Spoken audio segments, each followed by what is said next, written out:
नमस्कार दोस्तों, project creation के नेक्स्ट पार्ट में आपका स्वागत है। चलिए जानते हैं how to assign different activity calendar. दोस्तों, प्रोजेक्ट में अलग अलग वर्क के लिए अलग अलग कैलेंडर का रिक्वायरमेंट पड़ता है। जैसे कि डिजाइन एंड इंजीनियरिंग में 5 डेज वर्किंग कैलेंडर हम लोग लगाते हैं, कंस्ट्रक्शन में 7 डेज वर्किंग कैलेंडर लगाते हैं, प्रोक्यूरमेंट में 7 डेज वर्किंग कैलेंडर लगाते हैं। ऐसा इसलिए करते हैं कि वेंडर का अलग वर्किंग टाइमिंग है, क्लाइंट का अलग वर्किंग टाइमिंग है, सब कॉन्ट्रैक्टर का अलग वर्किंग टाइमिंग है। एक्टिविटी नेम के बगल में एक कैलेंडर वाला कॉलम इंसर्ट कर लेंगे। शिफ्ट और एरो बटन की सहायता से ग्रुप में एक्टिविटी को सिलेक्ट कर लेंगे। फिर फिल डाउन बटन की सहायता से रिक्वायर्ड कैलेंडर को पेस्ट कर देंगे। न्यू कैलेंडर कभी भी नहीं बनाना चाहिए, स्टैंडर्ड कैलेंडर को ही एडिट कर देना चाहिए। हम जो शेड्यूल मॉडल बना रहे हैं उसका टोटल फ्लोट 0 होना चाहिए। ये बेस्ट स्टैंडर्ड प्रैक्टिस है। जब एग्जीक्यूशन स्टार्ट होता है और कुछ समय के बाद हम लोग स्टेटस अपडेट करते हैं प्रोजेक्ट का और फिर शेड्यूल करते हैं, प्रोजेक्ट अहेड है तो फ्लोट पॉजिटिव हो जाता है और प्रोजेक्ट पीछे चल रहा है तो फ्लोट निगेटिव हो जाता है। Next topic is how to assign project expense to different activities. बिना कॉस्ट लोड किए हुए अर्न वैल्यू हम लोग मेजर नहीं कर सकते हैं, इसलिए प्रोजेक्ट कॉस्ट को मैं प्रोजेक्ट एक्सपेंस में डाल रहा हूँ। प्रोजेक्ट कॉस्ट को man power cost, material cost या प्रोजेक्ट एक्सपेंस के द्वारा लोड किया जा सकता है। प्रोजेक्ट एक्सपेंस को लोड करने के लिए लेफ्ट हैंड साइड से प्रोजेक्ट एक्सपेंस आइकॉन पे क्लिक करेंगे। प्रोजेक्ट एक्सपेंस विंडो ओपन हो जाएगा।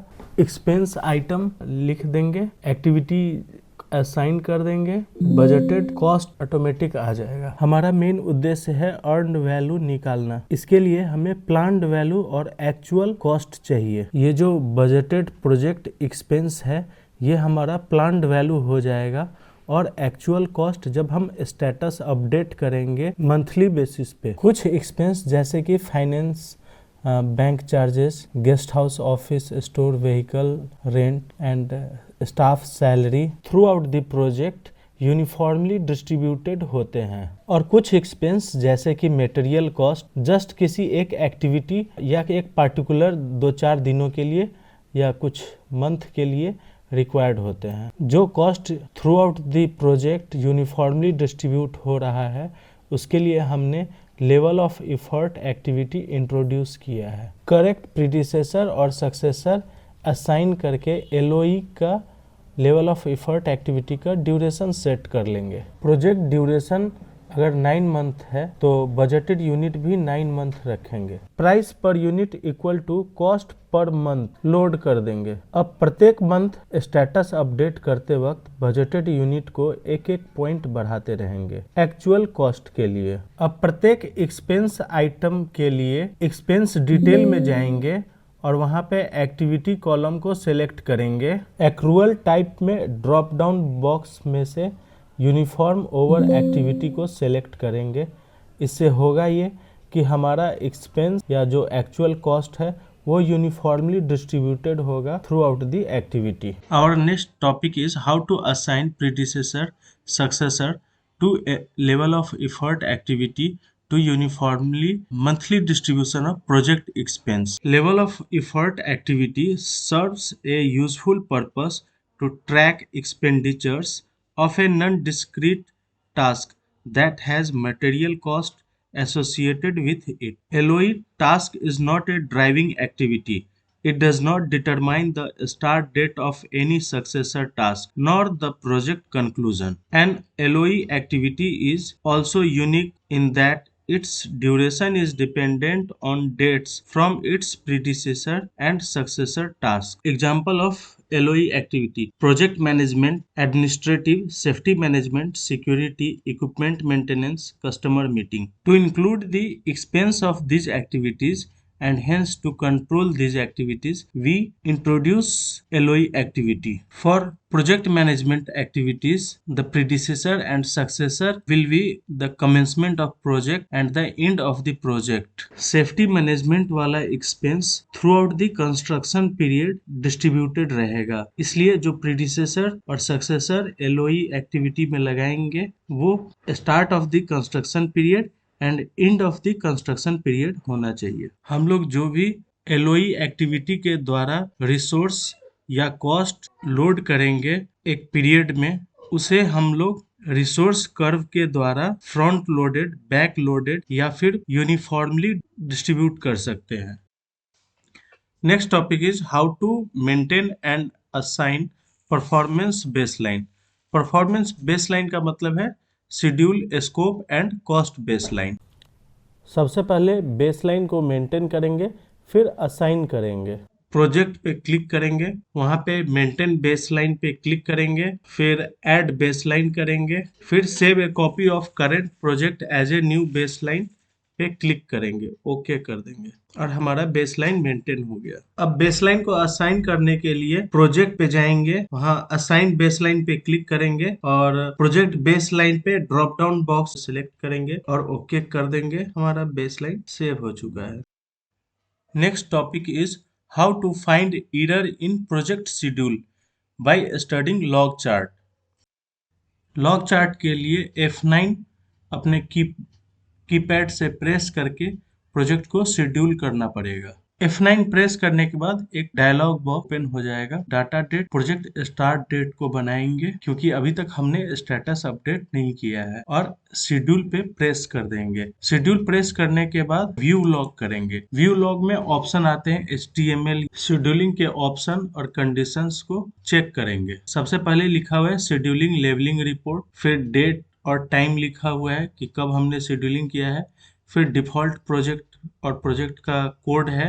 ये शेड्यूलिंग ऑप्शन किसी अदर प्रोजेक्ट का है या हमारे प्रोजेक्ट के लिए स्पेशल है, वो दिया हुआ है। प्रोजेक्ट कोड और प्रोजेक्ट का नेम दिया हुआ है। शेड्यूलिंग लेवलिंग सेटिंग, शेड्यूलिंग हो चुका है प्रोजेक्ट का, यस। रिसोर्स लेवलिंग नो है। Ignore relationship to and from other project, यानी कि अदर प्रोजेक्ट से रिलेशनशिप नहीं है। Make open ended activities critical, open ended activities को हमें क्रिटिकल नहीं करना है, so no. Use expected finish date, हाँ इस ऑप्शन हमें देते रहेगा कि हमारा प्रोजेक्ट कब तक फिनिश होगा। देन है schedule automatically When a change affect dates, ये ऑप्शन यस रखेंगे ताकि हम कोई भी चेंज करेंगे स्टेटस में तो ऑटोमेटिकली शेड्यूल कर देगा, तुरंत चेंजेस दिखला देगा। लेवल रिसोर्स ड्यूरिंग शेड्यूलिंग, ये ऑप्शन नो रखेंगे, ये मैनुअली करेंगे। रिसोर्स को लेवल करेंगे तो प्रोजेक्ट कंप्लीशन डेट आगे पीछे बढ़ जाएगा। Recalculate assignment cost after scheduling, ये भी अभी हमने नो रखा है। When scheduling progressed activities use, okay हमने रिटेन्ड लॉजिक रखा है। Calculate start to start lag from, इसमें कुछ भी रह सकते हैं, early start, late start. Define critical activities as total float less than और इक्वल टू 0, यहाँ पे हम लोग क्रिटिकल पाथ, लॉन्गेस्ट पाथ रख सकते हैं। Compute total float as finish float, calculate float based on finish date of each project. Calendar for scheduling relationship lag, calendar predecessor activity calendar सही है। कैलकुलेट मल्टीपल फ्लोट पाथ, ये advance setting में आ जाता है। जब हमें रिस्क एनालिसिस करना होता है यस कर सकते हैं मल्टीपल फ्लोट पाथ का। स्टैटिस्टिक्स का सेटिंग, एक ही प्रोजेक्ट है और एक्टिविटीज टोटल 33 है। Not started 0, in progress 0, completed 0, relationship 38 relationship लगे हुए हैं। एक्टिविटीज विथ कॉन्स्ट्रेंट्स, ये 0 होना चाहिए, बिना कॉन्स्ट्रेंट का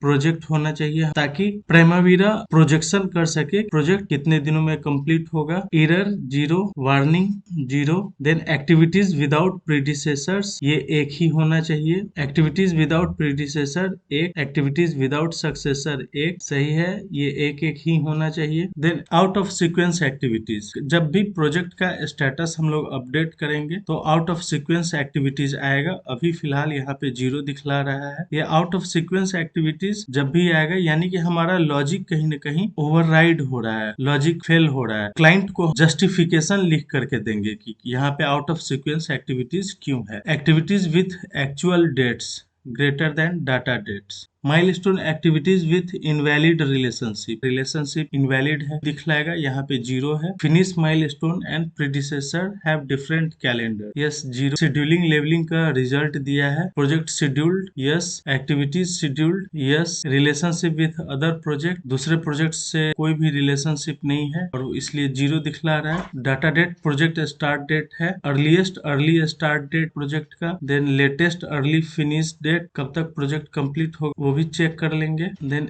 एक्सेप्शंस 0 है। क्रिटिकल एक्टिविटीज दे दिया है। Then activities with unsatisfied constraint, ये भी 0 है।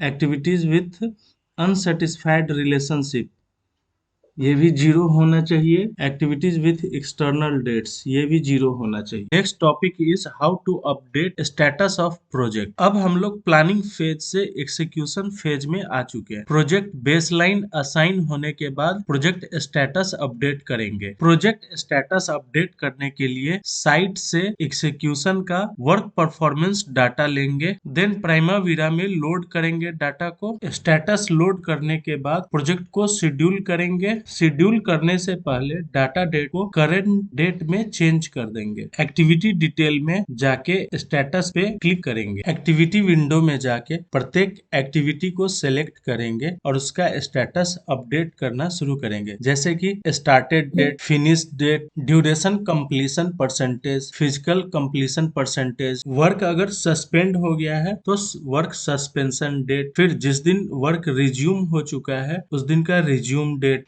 एक्टिविटी डिटेल के राइट हैंड साइड वाला कॉलम में ड्रॉप डाउन बॉक्स को क्लिक करेंगे और labour unit, non labour unit, labour cost, non labour cost, material cost select करेंगे। Then as per hour selection उसके एक्चुअल्स को मैनुअली लोड करेंगे। एक्चुअल्स का वैल्यूज डाल देंगे। यहाँ पे नॉन लेबर यूनिट को एज ए प्लांट प्रोग्रेस मैंने यूज किया है, इसलिए नॉन लेबर यूनिट को सिलेक्ट करेंगे और उसके एक्चुअल को अपडेट करेंगे मैनुअली एज पर फिजिकल प्रोग्रेस परसेंटेज। अब एक्चुअल प्रोजेक्ट कॉस्ट अपडेट करने के लिए ड्रॉप डाउन बॉक्स में labour cost, non labour cost, material cost select करेंगे और उसके एक्चुअल्स को एज पर फिजिकल कॉस्ट अपडेट करेंगे। यहाँ पे प्रोजेक्ट कॉस्ट मैंने प्रोजेक्ट एक्सपेंस में लोड किया है। प्रोजेक्ट एक्सपेंस अपडेट करने का ऑप्शन यहाँ ड्रॉप डाउन बॉक्स में नहीं मिलेगा। इसके लिए प्रोजेक्ट एक्सपेंस विंडो में जाके बजटेड यूनिट को अपडेट करना पड़ेगा। फॉर एग्जाम्पल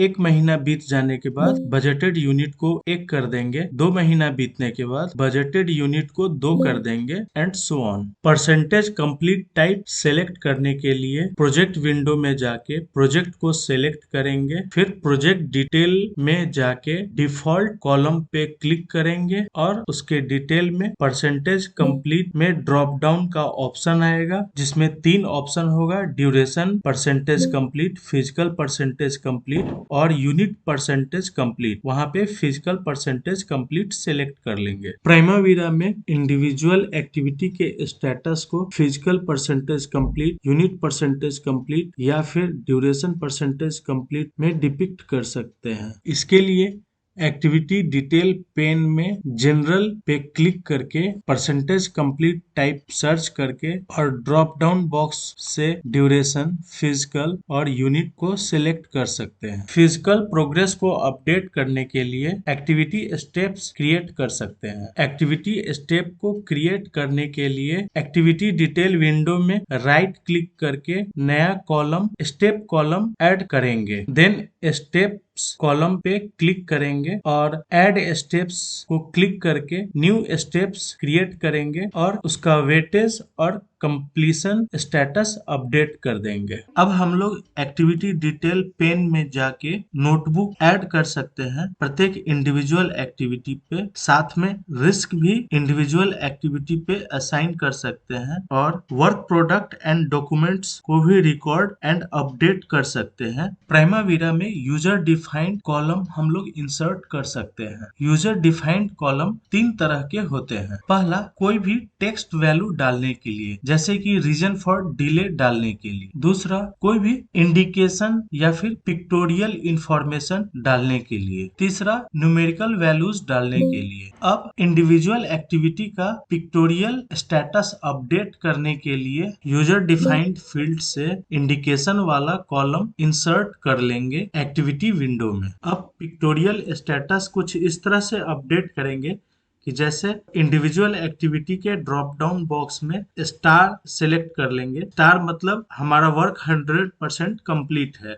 टिक वाला मार्क ग्रीन कलर का सेलेक्ट कर लेंगे, मतलब कि हमारा वर्क स्टार्टेड हो चुका है, कोई प्रॉब्लम नहीं है, टाइम से कंप्लीट हो जाएगा। एक्सक्लेमेशन मार्क वाला सेलेक्ट कर लेंगे, मतलब कुछ प्रॉब्लम है, थोड़ा डिले चल रहा है, यहाँ पे हमारा स्पेशल कंसर्न रिक्वायर्ड है। फिर सस्पेंडेड एक्टिविटी के लिए क्रॉस वाला रेड कलर का सिंबल सेलेक्ट कर लेंगे। अब हमारा स्टेटस अपडेट हो चुका है, तो F9 प्रेस कर शेड्यूल डायलॉग बॉक्स ओपन कर लेंगे। डाटा डेट में करेंट डेट सेलेक्ट कर लेंगे और प्रोजेक्ट को शेड्यूल कर देंगे। Our next topic is printing reports, that is work performance report, activity table, Gantt chart, progress S curve and earned value graph। Progress S curve और earned value profile का graph निकालने के लिए हम लोग व्यू में जाएंगे, शो ऑन बॉटम पे क्लिक करेंगे, एक ड्रॉप डाउन बॉक्स आएगा और वहां से एक्टिविटी यूजेस प्रोफाइल पे क्लिक करेंगे। डाउन साइड में राइट हैंड साइड में एक पैन ओपन हो जाएगा, वहां पे क्लिक करेंगे, एक्टिविटी यूजेस प्रोफाइल ऑप्शन में जाएंगे और एक डायलॉग बॉक्स ओपन होगा जिसका नाम होगा एक्टिविटी यूजेस प्रोफाइल। वहां पे हम लोग अर्न वैल्यू के लिए कॉस्ट में चले जाएंगे, कॉस्ट पे क्लिक करेंगे, डिस्प्ले में कॉस्ट पे क्लिक करेंगे, फिर टोटल में हम लोग क्लिक कर देंगे और सबसे नीचे शो अर्नड वैल्यू कर्व्स में जाएंगे, इसमें कि planned value cost, earned value cost पे टिक कर देंगे, एस्टिमेट एट कंप्लीशन पे टिक कर देंगे। फिर हम लोग सबसे ऊपर एक्टिविटी यूजेस प्रोफाइल ऑप्शन में ग्राफ पे क्लिक करेंगे, यहाँ पे जैसा ग्राफ चाहिए उस अनुसार टिक कर देंगे। लास्ट में calculate average, divide interval total by, यहाँ पे 0 रखेंगे और यूनिट ऑफ मेजर में रुपीज डाल सकते हैं या ब्लैंक छोड़ सकते हैं और फिर अप्लाई पे क्लिक करेंगे और हमारा अर्नड वैल्यू ग्राफ आ गया जैसा कि आप पिक्चर में देख रहे हैं। और लेवल भी साथ में आ गया है, नहीं आ रहा है तो एक्टिविटी यूजेस प्रोफाइल पेन में ही राइट क्लिक कीजिए, एडिशनल डिस्प्ले ऑप्शन में शो लीजेंड पे टिक कर दीजिए तो लेवल भी आ जाएगा। अब इसका प्रिंट ले लीजिए। नेक्स्ट हम लोग प्रोग्रेस एस कर्व का ग्राफ निकालेंगे के लिए अगेन एक्टिविटी यूजेस प्रोफाइल में माउस के कर्सर को रख के राइट क्लिक करेंगे, एक्टिविटी यूजेस प्रोफाइल ऑप्शन आएगा। प्रोग्रेस एस कर्व को नॉन लेबर यूनिट में असाइन किया था, यूनिट पे क्लिक करेंगे और जो भी अर्न वैल्यू वाला टिक है सो अर्न वैल्यू कर्व उसे अनटिक कर देंगे और बेसलाइन पे हम लोग टिक कर देंगे, बाय डेट क्यूमुलेटिव, एक्चुअल्स पे हम लोग बाय डेट क्यूमुलेटिव पे टिक कर देंगे, रिमेनिंग अर्ली रिमेनिंग लेट ये सब छोड़ देंगे। और यूनिट्स में हम लोग लेबर हटा देते हैं, नन लेबर में डाल देते हैं, नन लेबर में डाल के फिर हम लोग सबसे टॉप ग्राफ पे क्लिक करेंगे। यहाँ पे हम लोगों ने 1000 रखा तो हमें 100 में चाहिए, तो कैलकुलेट एवरेज में हमें टोटल नन लेबर यूनिट हमारा 1000 बट 100 में हमें दिखाना है तो हमें 10 से डिवाइड करना पड़ेगा। Divide interval total by 10, unit of measure में परसेंटेज डाल देते हैं और फिर अप्लाई कर देते हैं। तो लीजेंड अब ग्राफ को एडजस्ट कर लीजिए। अब आप देख रहे होंगे कि एक्चुअल नन लेबर यूनिट भी हमें दिख रहा है और baseline project non labour unit भी दिख रहा है और ये बार ग्राफ है। क्यूमुलेटिव एस कर्व भी दिख रहा है हमें जो कि 100 तक गया है और इंडिविजुअल बार 30 तक गया है। इसका प्रिंट ले लेंगे हम लोग और यही हमारा प्रोग्रेस एस कर्व है। नेक्स्ट हम लोग प्रिंट में जा करके एक्टिविटी टेबल और गैंट चार्ट का भी प्रिंट ले लेंगे। एक्टिविटी टेबल में कॉलम इंसर्ट कर देना है, एग्जाम्पल के लिए मैंने यहाँ पे पेस्ट कर दिया है। जैसा कि आप देख पा रहे हैं हमारे रिपोर्ट में वो सारे कॉलम आप भी ऐड करके प्रिंट ले सकते हैं, एक्टिविटी डिटेल और गैंट चार्ट का। एक्टिविटी टेबल में plan progress versus actual progress, physical percentage complete, start date, finish date जरूर से रखिएगा। दोस्तों यहाँ पे आपके रेफरेंस के लिए मैंने लेवल 2 WBS और लेवल 3 WBS का चार्ट इंसर्ट कर दिया है जो किसी और प्रोजेक्ट का है। Our next topic is assign activity code to filter activity and print specific report. Activity code लगाने के फायदे